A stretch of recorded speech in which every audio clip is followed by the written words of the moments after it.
Hi students, welcome at KitKan Digital Learning. I am your SST teacher. Today I am presenting lecture number 2 and the topic is Maps and Globes from your book We Learn SST Class 5 published by Oxford University Press. Before start our today's topic, I would like to advise you few tips for effective learning and take maximum benefits from KitKan Digital Learning. Number 1, like and subscribe channel so don't missing any video. Number 2, carefully listen and watch video from start to end. Number 3, find out the answer of the question from the video.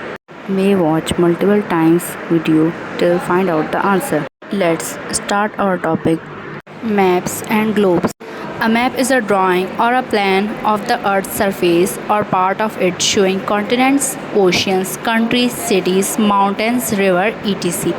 Map जो होता है वो अर्थ की drawing होती है अर्थ के surface को, अर्थ की ज़मीन को प्रेजेंट करने के लिए. उसमें continents, oceans, countries, cities, mountains, reverse ये सारे शो होते हैं और इसके अलावा भी और चीज़ें डिटेल में बनी होती हैं.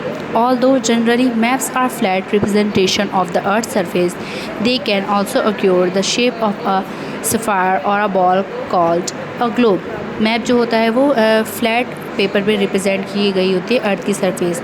इसके अलावा ग्लोब भी जो होता है वो मैप का उसका अर्थ का एक मैप होता है जो गोल शेप में होता है, बिल्कुल अर्थ की तरीके का ही.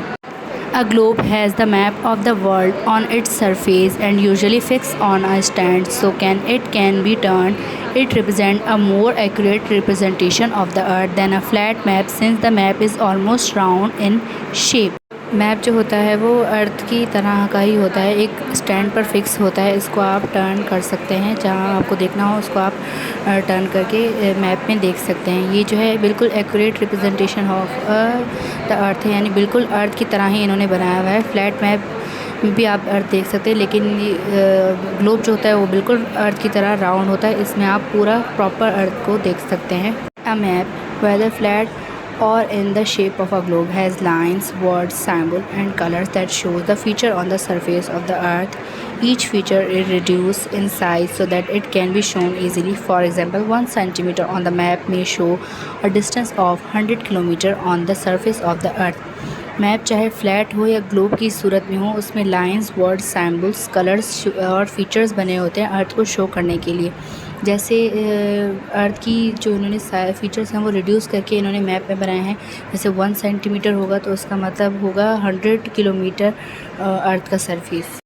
Types of map. There are many types of map but they can be divided into 2 main groups. Maps की वैसे बहुत सारी टाइप्स हैं, लेकिन इन्होंने 2 टाइप्स में डिवाइड की हुई हैं, एक जनरल रेफरेंस मैप और एक स्पेशल और thematic map. General reference map show general information, for example continents, countries, reverse, cities, road, etc. General map में हमें कॉन्टिनेंट्स, कंट्रीज़, रिवर, सिटीज़ और रोड्स की इंफॉर्मेशन मिलती है. स्पेशल और thematic maps provide details of special features, for example rainfall, climate, population, kinds of crops grown in an area, etc. Special और thematic map जो होते हैं वो पूरी हमें इंफॉर्मेशन देते हैं एक जगह की कि वहाँ का क्लाइमेट कैसा है, वहाँ पॉपुलेशन कैसी है, वहाँ का क्रॉप कैसा है, कितने एरिया में कितने लोग रहते हैं. जैसे आप देख सकते हैं अभी नीचे मैप, इसमें कलर्स के साथ शेडिंग करके हमें क्लाइमेट के बारे में बताया गया है. जैसे डार्क पिंक में हॉट समर और माइल्ड विंटर. जहाँ जहाँ डार्क पिंक है वहाँ पर हॉट समर होता है और हल्का जो है विंटर होता है. ऐसे ही कलर्स लाइट होते जा रहे हैं और वहाँ का वेदर बदलता जा रहा है. Political maps shows countries and their international boundaries show in different colors. Political map जो होता है वो countries शो करता है और उसके इंटरनेशनल बॉर्डर शो करता है डिफरेंट कलर्स के साथ. डिफरेंट कलर्स में वो माउंटेंस, ओशियंस, रिवर का कलर अलग अलग कलर से शो करता है. जैसे ओशियन जहाँ पर होगा तो वहाँ पर ब्लू कलर होगा, जहाँ पर माउंटेंस होंगे, ग्रीनरी होगी, वहाँ ग्रीन कलर होता है.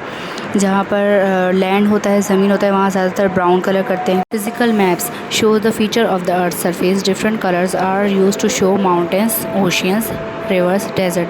फिजिकल मैप में हमें अर्थ सरफेस जो है वो डिफरेंट कलर्स के साथ शो की जाती है. जैसे माउंटेन्स का मैंने आपको बताया ग्रीन कलर, ग्रीनरी वाला माउंटेन होगा तो ग्रीन कलर शो होगा. ओशियंस के लिए ब्लू कलर, रिवर के लिए भी ब्लू कलर यूज़ किया जाता है. Language. Map have a special language and to read maps you should understand the following terms. Map पढ़ने की जो है वो अलग लैंग्वेज होती है. Scale. A map is always drawn to scale. In order to be accurate, the scale must be shown on the map so that the map reader can calculate the actual distance. For example, a scale of a 7 centimeter on a map can equal 200 kilometer when measured.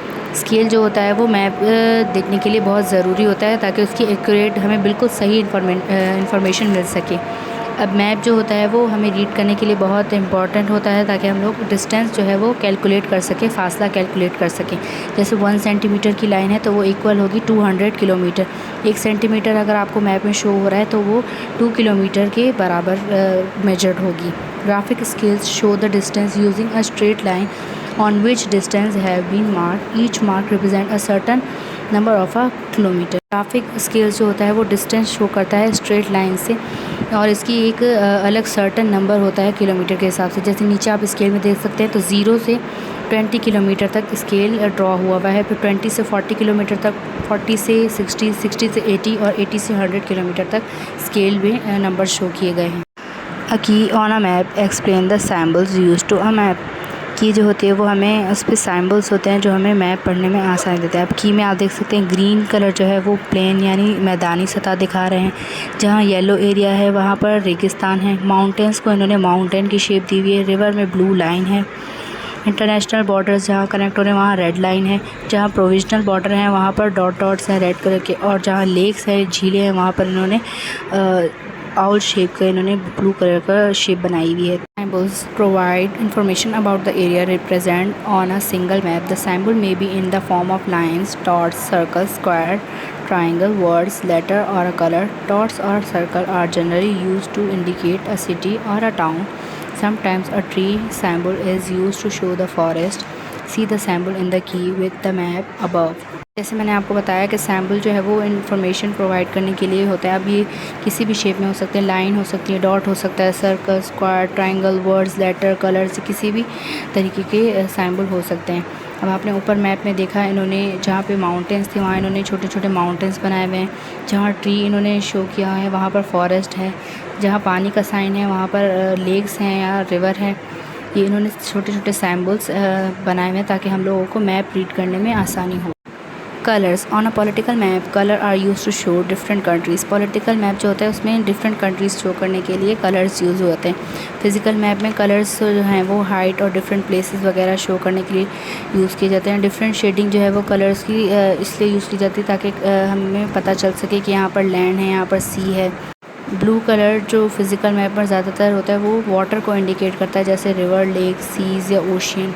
Hope you enjoyed and learned basic concept of today's topic we have presented on the platform of KitKat Digital Learning.